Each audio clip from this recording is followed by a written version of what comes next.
করো, দিদি ওকে মেরে মেরে শেষ করে দেবে। টিয়া পাখিটা পুষবো, আর ওই আমাদের ঘর হয়ে গেলে আমার ঘরে গিয়ে খরগোশ পুষবো একটা দুটো।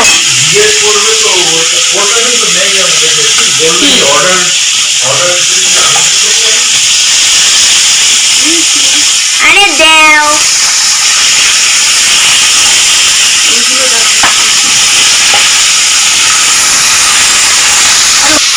আলু, রসুন, পেঁয়াজ। পাখির দৃশ্যটা আমি দেখাবো।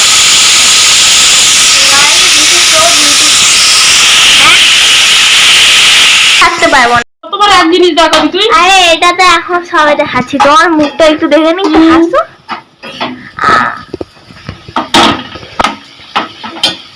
এই যে এখানে এটা হচ্ছে, যেই ওটা দেবে নাড়াবে তখন আমি বন্ধ করে দেবো।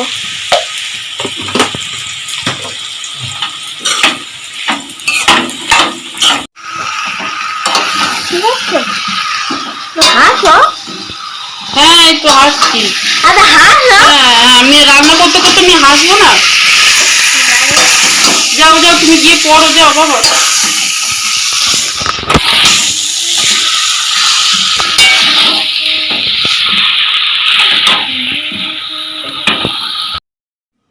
নমস্কার, নিশ্চয় আপনারা সবাই ভালো আছেন আর আমরাও সবাই ভালো আছি। আর আজকের ফ্রিজে একটা নতুন কভার দিলাম, আমার বেশ ভালো লাগছে। তা আপনাদের কেমন লাগছে কমেন্ট করবেন, প্লিজ জানাবেন। আর এই কভারটা বেশ অনেক দিন আগেই কিনে এনেছিলাম, এখন দিলাম।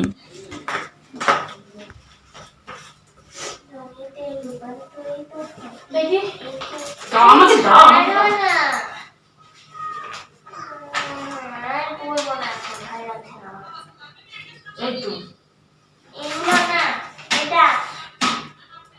বিসর্গ সন্ধি কাকে বলে? দাঁড়াও দাঁড়াও দাঁড়াও, সন্ধি কয় প্রকার? সন্ধি কয় প্রকার? স্বরসন্ধি, ব্যঞ্জন সন্ধি, বিসর্গ সন্ধি। বললাম দেবা, যাও। আল্লাহ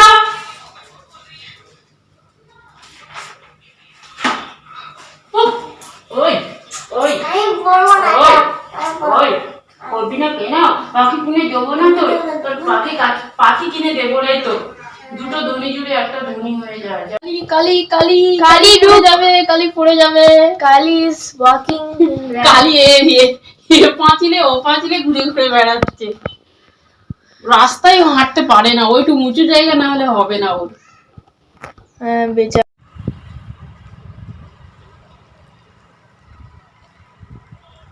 হ্যাঁ, তা আমার সাথে যাবে না তুমি? তুমি অত দূরে এগিয়ে যাচ্ছ বাবু, খুব সাহস হয়ে গেছে তোমার না? ছেলে ধরা আছে বাবু, ধরে নিয়ে যাবে।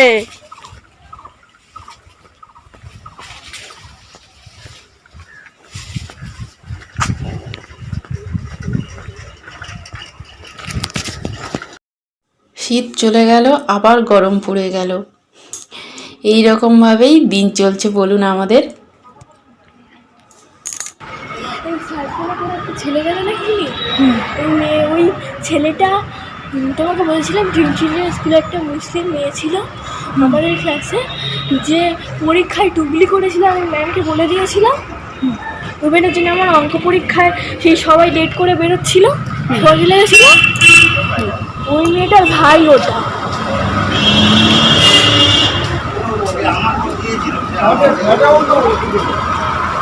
আমি ওই ছেলেটাকে চিনি, এটা মুসলিম মেয়ে, ওর নাম শাইন ছিল, শাইন উদ্দিন।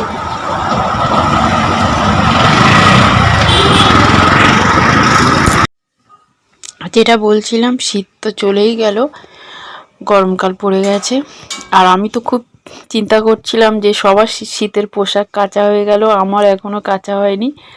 তবে আমি বেশ অনেকগুলোই কেচে রেখেছি, কিন্তু কি বলুন তো, আলমারির মধ্যে রাখা হয়। আর আমার তো একটাই আলমারি, ওর মধ্যেই সব কিছু রাখতে হয়।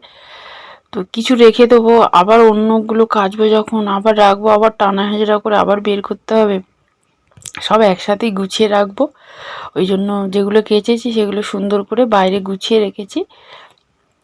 একসাথে কাঁচা হয়ে গেলে তবেই আলমারির মধ্যে রাখবো। আর আমার না এখন এমন একটা সমস্যায় পড়েছি, আমার পায়ে না এত ব্যথা, মানে বাইরে একটু গেলেই ব্যাস এত ব্যথা হয়, বাড়িতে কোনো মানে হাঁটতেই পারি না এসে।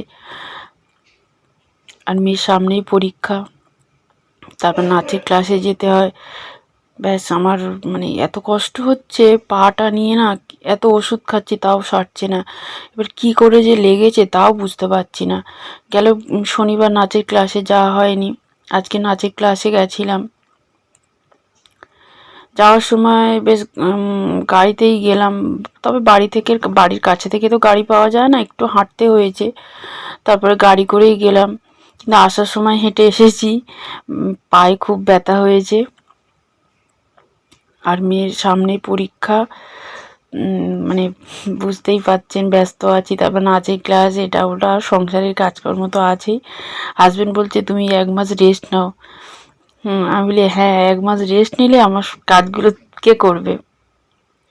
তা বলছে আমি মেয়েকে নিয়ে স্কুলে দিয়ে আসবো, মেয়ে একা আসবে, আর নাচের ক্লাস তো সপ্তাহে 1 দিন, ওকে আমি নিয়ে যাব। তো মেয়ে বলছে হ্যাঁ মা তুমি রেস্ট নাও। সত্যি পায়ে ব্যথা হলে না, মানে যে কোনো একটু কিছু হলেই শরীরে খুব অসুবিধা হয়। আর বিশেষ করে পায়ে হাতে এগুলো হলো না, এত অসুবিধা হয় না। আর এই যে আসার পরে রাত্রে, আর আমাদের তো অনেক রাত হয়।